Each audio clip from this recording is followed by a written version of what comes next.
Hey, it's kids. Welcome back. Have you ever wondered what life would be like as Skyrim's most loved character? Someone who earns the admiration of all around him with his kindness and selflessness? No? Neither have I. So today we're going to be playing Skyrim as Farengar. A few simple rules. Since his name is Farengar Secret Fire, we're only allowed to level in Sneak and Destruction. The only destruction we can use is Fire. We can only use items Farengar has, the blue mage robes, some boots, and an iron knife. What does winning look like for a wizard that only wants to know more about dragons and rumors of dragons? Well, to change things up a bit for this video, we're going to try and beat the Dragonborn DLC as Farengar, so he can learn all the secrets of the universe and gain power over any dragon he chooses. We make our escape, and since we don't want to discuss the ongoing hostilities like the rest of the great warriors, we go with Hadvar, since Whiterun sides with the Imperials and we are a court wizard after all.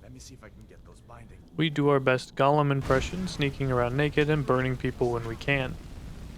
I grab an iron dagger, which is going to help us with the secret part of Secret Fire. Farengar is actually Dragon Tongue for Flamethrower, so this part isn't too hard, and I torch all who oppose me. We use one of the rarest tactics only elite Skyrim players know of, which is stabbing Hadvar in the butt a couple hundred times over the course of about 20 minutes until our sneak is 100, which grants us a total of 17 levels, all of which I'm putting into magic. I thought myself quite clever for this, but as I will soon discover, enemies are a lot tougher at level 18 than they are at level 1, and my flames don't do any more damage than normal. I can just hold the trigger a lot longer. We grab the Mage Stone, grab the fast travel to Bleakstone Barrow, guilt this guy into giving us free stuff, and we turn around to find Durak trying to recruit us, a naked execution escapee, to be an elite vampire hunter. We turn him down for now, and make our way to Whiterun. News of our great deeds has traveled far and wide across Skyrim apparently, because the Jarl gives us a letter telling us we're a special boy. Before we can do anything though, Farengar is nothing without his signature robes. So I take the carriage to Riften to make my way to a nearby fort. Sometimes vendors will sell the blue mage robes with the hood, but it's kind of a crapshoot, and I'm saving all my money for Firebolt at this point, so we go with the guaranteed drop of the blue mage robes, which is inside Fort Amol. I make sure to grab Ivarstead while I'm here to make my way to High Hrothgar easier, proving that even I can get more efficient at playing Skyrim, saying I've only beat it a few times by now. Anyway, we make our way down a waterfall, encounter a cave bear who kindly lets us level up our destruction while he doesn't move at all, and find the fort we're looking for. I kill a man, roll on inside and grab the robes. Boots are optional. I picked a fight with this mage, but she gave us the old Palpatine special, so I just left her to her own devices. On my way across a nearby bridge, I was attacked by a random assassin who apparently had it out for me, even though so far I've done basically nothing in the game. I will remember the name Astrid, and we will get our revenge. I do the usual progression, decide to stop by and see our twinsy, who isn't at all bothered by his clone buying spellbooks from him. Unfortunately, I didn't have enough gold to get Firebolt yet, so I went to Belethor and tried selling him everything I could find in his own house. He buys some of it back, but not enough to get us there, so I go craft an iron blade and hide helmet, only to sell it right back to the lady that gifted them to us. After this, we grab Firebolt and are ready to head out. I encounter the same problem I had earlier. The basic flames I have aren't very strong against enemies, meant for a much more balanced and leveled character, but I do what I can, sneaking around and burning whenever I can. Plus I needed to level destruction, so at least the enemies are a bit tankier for that. Killing the spider is a joke since you can attack it through the wall. While trying to cut down Arvel with flames, we accidentally cook him, a tragic casualty of magic. Not much to say about the rest. I snuck through, firebolting who I could from a distance, killing a frost troll, and making short work of most of the Draugr. I got to the boss and was a little bit overconfident. After receiving my first flying lesson, I returned and finished him off. We return with the dragon stone, and what do you know? A dragon has been sighted nearby. How exciting. Where was it seen? What was it doing? We go out to investigate. Tutorial dragon is looking a bit different than normal. Looks like while we were stabbing Hadvar in the cave, he was training. Either way, the fight takes a couple minutes and isn't too bad. The blue mage robes grant some magic regeneration, which makes the fight a little bit more bearable, and we win first try. We sell the bones to grab fire rune, which might come in handy, although I doubt it. Before I go any further, I haven't forgotten about this Astrid character who had tried to have me killed. So we go back to where a kid is trying to summon the Dark Brotherhood, accidentally accept his request. Wait, where did this kid get a human heart? Anyway, we go off to see Greloff the Kind, who looks a little bit cold, so we try and warm her up. The kids seem to be a fan of this, so all's well that ends well, I guess. The boy is pretty happy about what we did and gives us a plate, which is fine, I guess. I decide to go and take a nap and wake up in a shack where, what do you know? Astrid tells us we need to kill one of 3 people tied up in the room. I'm not very good at math, so I go with the 4th option and attack her. Close quarters fights with flames and 100 health against an enemy that loves using a fast sword does not go very well for me, and I die a few times trying to kill her. But hey, no one said revenge would be easy. I tried some fire runes for extra damage and did everything I could. Eventually, what worked was just dodging a swing or two so I could take her out before she damaged me. I freed all 3 prisoners, happy with the result of my revenge quest. They say when you go down a path of revenge, dig 2 graves, but that's dumb because I only have 1 enemy.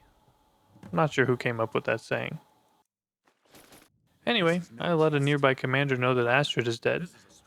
He thanks us and tells us we can go take out the rest, but I don't care. Plus I would have to dig like 7 graves, and that saying still doesn't make sense to me. Up to High Hrothgar we go. Man, it feels good to kill the frost troll on the way up here. You know the drill. Sit through Ongear, talking enough for all 5 of the Greybeards, quite literally, and go outside to grab the Speed Force. Strangely enough, some thugs traveled up 7,000 steps to beat me up. Picking a fight with a bunch of guys who know dragon shouts goes about as well as you would think for them. Turns out Bellathor sent them. Thanks for that, man. I didn't need your stupid goblets anyway. Off to grab the horn, and I accidentally find a sneaky way down. Probably not the first one to do this, but hey, I thought it was pretty cool. On our way to meet the thief, we run into some cultists we've been looking for. At this point, I realized that this whole run might be a big mistake, considering my flames barely tickle these guys, and I'm supposed to go to the land where they all come from.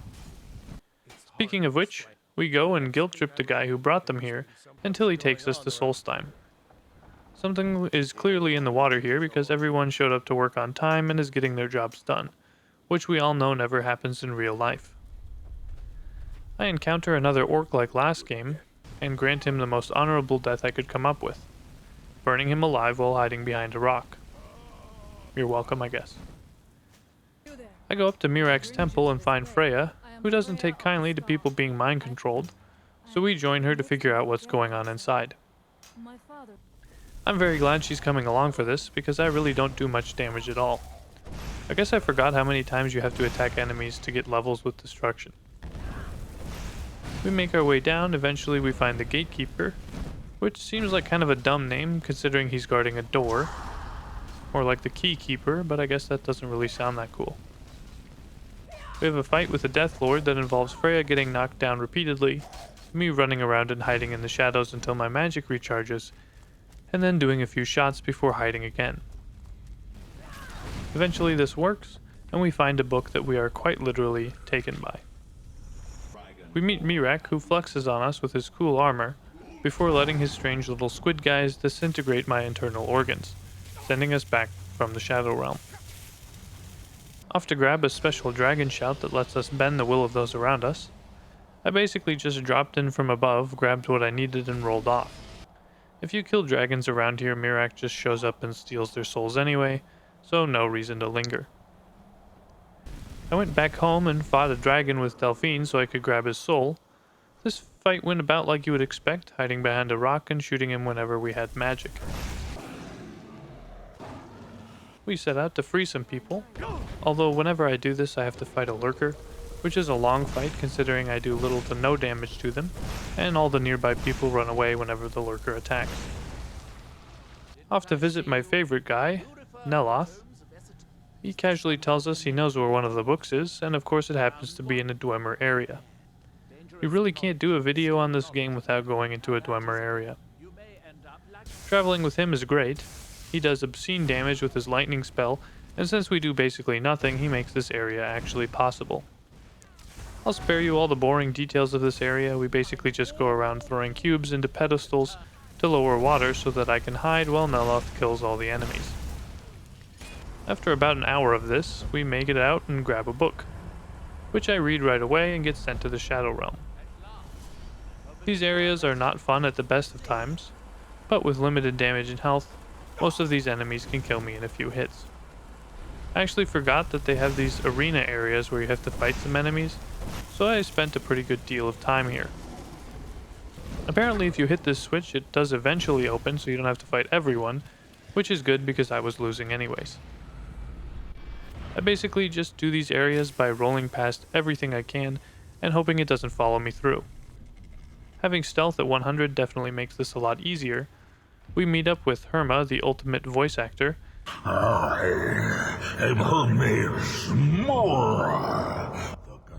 And he tells us he wants some secrets from the skull in return for the dragon words we need to beat Miraak. This is a great deal for us, because I don't have much else to give him and this costs me nothing. Outside we fight a dragon, which goes well until I break the game by looting the dragon before Miraak could pop up and make him disappear. I mean, come on, I can't be the only one who did this. Why does this break the game? Anyway, we take out the dragon again, and let Miraak give his little speech about how he's so much cooler than us or whatever, and say goodbye to our hero. That's that then. We talk to Freya's dad about giving up his secrets. He tells us he'll think about it if we can go free the rest of his people from the stones. This would be fine, except that all my magic does is about 1/3 of a lurker's health bar, so these fights take a good long while. Still though, they're pretty easy to dodge and occasionally people nearby come in to help before they run off in terror. After we clear out all the stoners, we go back and talk to Freya's dad. He tells us he's ready to read a book, which doesn't really go very well for him. We get the last word of power we need. Freya has a lot of emotions in a short time. Father! What have you done? I do not blame you. I know he chose this. Go! And I realize I don't have any dragon souls to unlock the shout, because Miraak keeps taking them all for himself. Very rude. So back to Skyrim to hunt down a few dragons, which goes about how you would think. Lots of fire, lots of secrets, living up to my name. We read another book and make our way to the land of books. I'm not really thrilled about these areas, but having stealth is a huge benefit. I put a bunch of books on pedestals, realize that there's an actual order that you're supposed to do them in, go back and do them all again, and make my way to meet with our new best friend.